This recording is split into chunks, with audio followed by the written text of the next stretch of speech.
थाना खरसिया में एक बहुत गंभीर घटना 11 तारीख को हमारे सामने आई थी, जिसमें एक ही परिवार के 4 व्यक्ति, माता, पिता, उनका एक बेटा और बेटी, चारों की जघन्य हत्या किया गया था।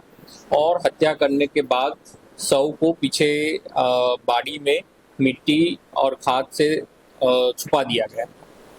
जैसे ही ये मामला हमारे सामने आया, तत्काल इसके लिए विशेष टीम बनाई गई।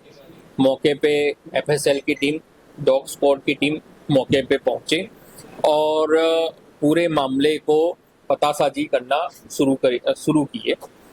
शुरू में कोई इसमें क्लू नहीं मिल रहा था, लेकिन उससे रिलेटेड जितने भी व्यक्ति थे उससे हमारे द्वारा लगातार पूछताछ की जा रही थी।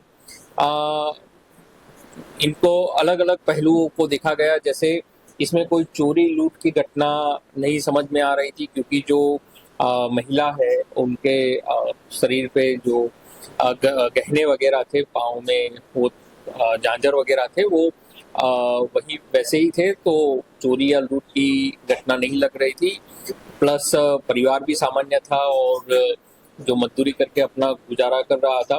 दूसरा, जो आसपास में या कोई उसके साथी के द्वारा रंजिश वगैरह किया हो, ऐसा कुछ क्लूज मिल रहे थे, जिसके चलते उससे रिलेटेड सभी लोगों से 15-20 लोग जो उससे रिलेटेड है, कभी उसको मिलते हैं क्या या कुछ भी होता है, उन सब से लगातार पूछताछ की गई, जिसमें हमको कुछ क्लू मिले।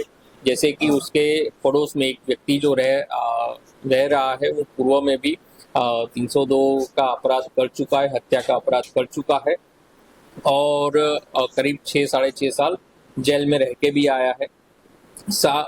इसके साथ ही हमारे द्वारा जो घटना में प्रयुक्त साधनों को ढूंढा जा रहा था और आसपास सभी घरों की तलाशी ली जा रही थी कि जैसे आसपास से किसी ने कुछ किया हो। जो भी संदेही थे, जिससे भी हम लोग पूछताछ कर रहे थे कि उसने कुछ किया हो, तो उसके घर से उसके कपड़े और बाकी कोई चीज़ मिल जाए। तो उसी क्रम में जब आरोपी के घर की तलाशी हुई, तब अपने को कुछ क्लू मिले और जिसके आधार पे आरोपी से कड़ाई से पूछताछ की गई और आरोपी ने अपना पूरा गुनाह कबूल किया।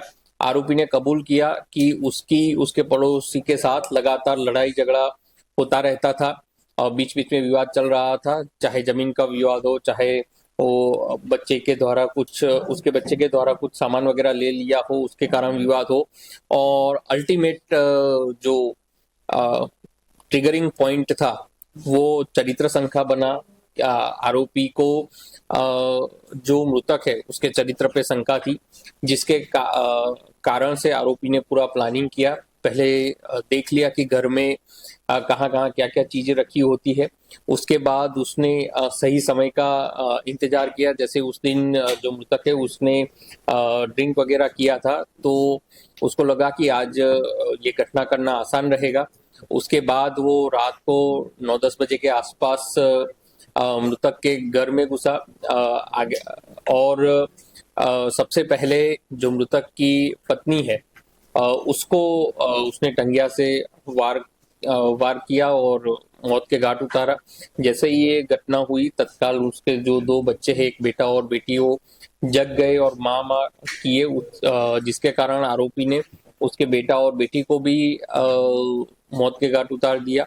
और बाद में जो मृतक है उसको भी उसने टंगिया से मारा और चारों व्यक्तियों को मौत के घाट उतारा। इसमें पहले जो आरोपी ने प्रयास किया कि घर के अंदर ही इनको छुपा दिया जाए, जिसके लिए उसने बगल वाले रूम में खुदाई शुरू की, लेकिन चूंकि मिट्टी काफी कड़ा था और खुदने में काफी परेशानी हो रही थी और उसको लगा कि आसपास ज्यादा आवाज होगा तो मैं पकड़ा जाऊंगा, इसलिए उसने आधा गड्ढा खोदा, फिर वो छोड़ दिया और घर के पीछे जो बाड़ी है, वो बाड़ी में मिट्टी और गुरुआ रखा हुआ है, वहां गड्ढा किया और उस गड्ढे में चारों माता पिता और बेटा बेटी चारों के शव को ले जाके वहां पे छुपा दिया और इस प्रकार से पूरी घटना उसके पड़ोसी के द्वारा ही अंजाम दिया गया। तो प्रमुख कारण क्या रहा था, चरित्र संख्या या जमीन?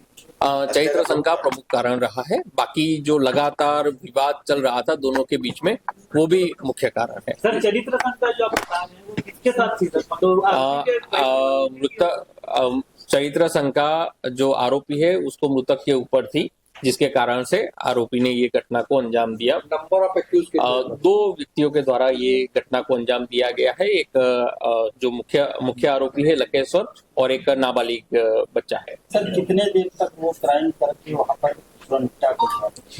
उसने काफी समय वहां पे बिताया, चूंकि वो उसका घर सटा हुआ ही है और घर के अंदर जाने के दो रास्ते, एक आगे का रास्ता मेन गली से जाता है और जो पीछे का रास्ता है वो जो आरोपी है उसके घर के बगल से ही जाता है। मतलब वहां अगर कोई थर्ड पार्टी पहुंचना उतना आसान नहीं है, जिसके कारण आरोपी ने इस प्रकार से वो किया।